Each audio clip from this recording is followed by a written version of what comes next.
Assalamualaikum warahmatullahi wabarakatuh. Salam sahabat Jundu Channel dimanapun berada. Alhamdulillah, semoga senantiasa dirahmati oleh Allah Subhanahu wa Ta'ala. Kembali lagi bersama Ana Dai Robi dalam kisah-kisah teladan dan kisah sirah nabawiyah. Pada tayang kali ini, gimana nih teman-teman sahabat Jundu Channel dimanapun berada? Masih setiakah untuk mendengarkan kisah Rasulullah SAW ini? Tentunya harus semangat ya, karena sebagai bukti cinta kita kepada Nabi Muhammad SAW, tentunya kita juga semangat dengan mendengarkan kisah-kisahnya. Adapun hal ini tidak ada bosan-bosannya untuk mendengarkan cerita Rasulullah SAW. Sebelumnya, Ana sudah menjelaskan atau menceritakan tentang kisah ibu susuan Rasulullah SAW yang bernama Halimatus As-Sa'diyah, di mana banyak kejadian-kejadian dan fenomena-fenomena yang terjadi ketika menyusui Rasulullah SAW ini. Dari mulai suburnya lahan ladang, susu kambing dan susu untanya itu mengembang dan lain-lainnya, dan juga ada hujan, turun hujan dan bisa menyembuhkan Halimatus Sa'diyah, dan kisah di mana ujungnya itu yaitu dibelahnya dada Nabi Muhammad SAW. Bagi kalian yang belum menonton kisah-kisah video sebelumnya, bisa cek di channel ini dan cek juga video sebelumnya, dan masih banyak juga sebenarnya kisah-kisah yang lainnya. Bisa kalian klik linknya ada di deskripsi di video ini. Mudah-mudahan video-video ini bisa bermanfaat buat antum semuanya.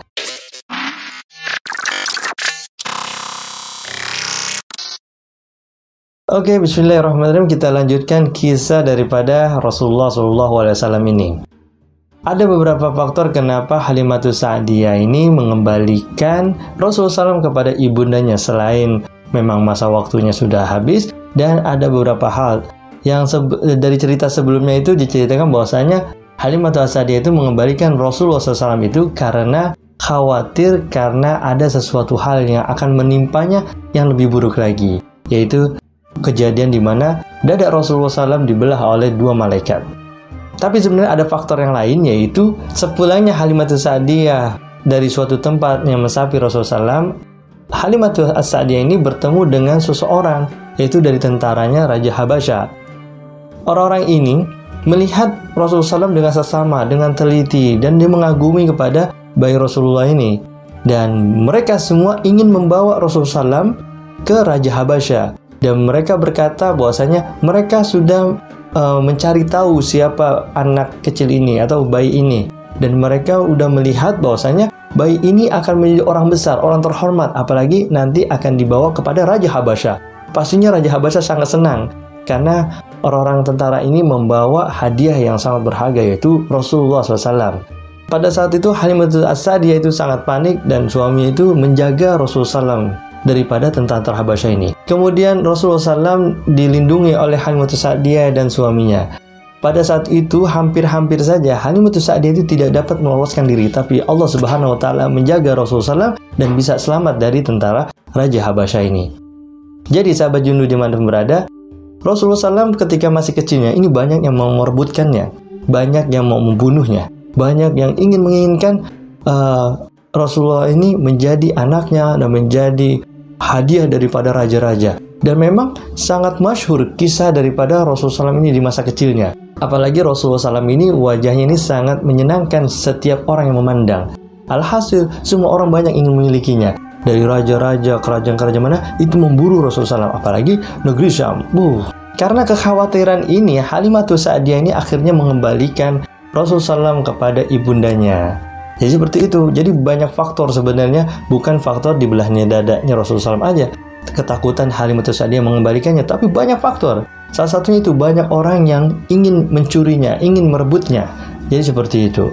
Akhirnya Halimatus Sa'diyah dan suaminya ini mengembalikan Rasulullah SAW kepada ibundanya. Nah, ada kisah menarik di sini. Ketika Halimatus Sa'diyah mengembalikan Rasulullah SAW kepada ibunda di tengah-tengah kota Mekah ini, belum sampai ke rumah ibunda Aminah binti Wahab ini, Rasulullah SAW menghilang, lenyap, nggak tahu kemana tuh, hilang. Jadi ketika dibawa sama Halimatus Sa'diyah untuk dikembalikan, tiba-tiba Rasulullah SAW hilang. Itu keadaan ketika berada di Mekah atas. Akhirnya Halimatus Sa'diyah ini mengadukan kepada kakeknya, yaitu Abdul Muttalib.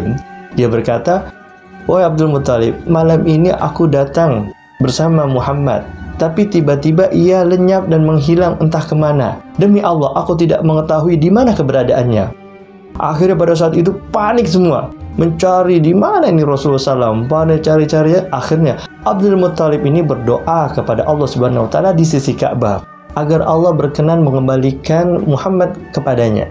Menurut riwayat, Rasulullah SAW ini ditemukan oleh dua orang, yaitu yang pertama adalah Waraqah bin Nufail bin Asad, dan satu lagi adalah seseorang Quraisy. Akhirnya dua orang ini mengembalikan Rasulullah SAW kepada kakeknya Abdul Muttalib dan berkata kepada Abdul Muttalib, inilah cucumu, kami menemukannya di Mekah atas. Akhirnya kakeknya Abdul Muttalib ini sangat senang sekali, langsung dipeluk dan kemudian Rasulullah SAW diangkat di atas pundak Abdul Muttalib ini dan mengelilingi Ka'bah seperti orang tawaf dan berdoa, ya Allah lindungilah Muhammad, ya Allah aku mohon meminta perlindungan pada Muhammad ini. Terus berdoa, Abdul Muttalib terus berdoa untuk Nabi Muhammad SAW. Lalu setelah tawaf di Ka'bah, Abdul Muttalib ini mengembalikannya kepada ibundanya Aminah binti Wahab. Ketika Halimah As-Sa'diyah ini mengembalikan Rasulullah SAW kepada ibundanya Aminah binti Wahab, akhirnya beliau Rasulullah SAW tinggal bersama ibundanya sampai berusia 6 tahun. Kemudian Aminah binti Wahab ini mengajak Rasulullah SAW berkunjung ke kota Madinah untuk mengunjungi saudara-saudaranya, yaitu mengunjungi paman-pamannya dari kabilah Bani Adi bin Najjar, yaitu sebuah saudara yang dari jalur ibunya. Aminah binti Wahab ini dan Rasulullah SAW tinggal di sana selama 1 bulan. Selama 1 bulan ini bahasanya kalau kita sekarang ini adalah silaturahim, ke rumah saudara, ajak anak kita ke rumah paman yang satu, paman kedua, ke rumah saudara-saudaranya semua, ya. Jadi selama di Madinah dihabiskan oleh Aminah binti Wahab dan Rasulullah SAW untuk mengunjungi saudara-saudaranya. Setelah semua selesai, Aminah binti Wahab dan Rasulullah SAW pulang menuju kota Mekah. Di dalam perjalanan ini di kota Abwa, yaitu antara kota Mekah dan kota Madinah ini, Aminah binti Wahab ini wafat, meninggal dunia dan dikebumikan di daerah Abwa ini. Daerah Abwa ini juga dikenal dengan sebuah lembah di Hijaz yang banyak sumur yang sekarang disebut dengan Al-Khurabiyah. Inna lillahi wa inna ilaihi raji'un kepada ibunda Nabi Muhammad SAW. Jadi Rasul ditinggal oleh ibundanya ketika berumur 6 tahun. Jadi sudah yatim, kemudian masa kecil di usia 6 tahun sudah menjadi piatu. Jadi Rasulullah SAW di usia 6 tahun sudah menjadi yatim piatu. Ketika Rasulullah SAW beranjak besar dan tepatnya ketika melakukan umroh pada tahun Hudaybiyah, Rasulullah SAW melewati kota Abwa dan menziarahi makam ibundanya Aminah binti Wahab ini. Dan diriwayatkan bahwasanya Rasulullah SAW ketika menziarahi makam Aminah binti Wahab ini menangis dan meneteskan air matanya. Wallahu a'lam bishawab. Betapa sedihnya Rasulullah SAW ditinggal ibundanya ketika berusia 6 tahun ini. Allahu yarham untuk Aminah binti Wahab. Muhammad bin Sa'ad meriwayatkan dari sekelompok ulama, salah satu di antaranya adalah Mujahid dan Az-Zuhri. Beliau meriwayatkan bahwasanya ketika Aminah binti Wahab ini meninggal dunia, maka hak asuh langsung diambil alih oleh kakeknya yang bernama Abdul Muttalib ini. Semua yang mengurus Rasulullah SAW ini langsung ditangani oleh kakeknya Abdul Muttalib. Beliau sangat menyayangi Rasulullah SAW, melebihi kasih sayang kepada anaknya, kasih sayang kepada kerabatnya, kasih sayang kepada orang-orang yang terdekat darinya. Ada riwayat dari Ibnu Ishaq bahwasanya Abdul Muttalib memiliki permadani khusus di Ka'bah. Anak-anaknya tidak ada yang berani menginjak permadani ini, apalagi menduduki permadani milik Abdul Muttalib. Anak-anaknya hanya bisa duduk di sekitaran daripada permadani. Masya Allah, saking takzimnya kepada ayahnya, maka mereka tidak berani duduk di atas permadani milik Abdul Muttalib. Apalagi cucu-cucunya, nggak ada yang berani. Cucu-cucunya yang lain tuh nggak ada yang berani. Akan tapi ketika Rasulullah SAW kecil ini datang, kemudian Rasulullah SAW kecil ini duduk langsung di atas permadani milik Abdul Muttalib ini. Sontak anak-anaknya dan cucunya yang lain kaget sehingga mengangkat Rasulullah SAW kecil ini dari atas permadani milik Abdul Muttalib ini agar khawatir dimarahi oleh kakeknya Abdul Muttalib. Akan tapi ketika mau diangkat, terlihatlah oleh kakeknya Abdul Muttalib langsung diomelin anaknya, biarkan cucuku ini duduk di atas permadaniku. Demi Allah, kelak ia akan menjadi orang besar. Maka pada saat itu Abdul Muttalib duduk di samping Rasulullah SAW kecil ini dan membelai dengan kasih sayang. Dan Rasulullah SAW tersenyum dengan Abdul Muttalib dan saudara-saudaranya yang lain. Dan pada saat itu juga anak-anaknya juga tersenyum kepada Abdul Muttalib, ayahnya, dan Rasulullah SAW, keponakan-keponakan ini.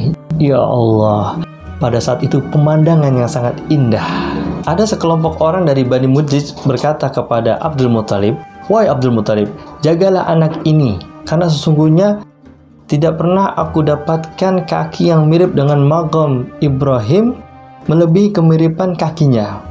Artinya kaki Rasulullah SAW ini sangat mirip dengan maqam Ibrahim ini.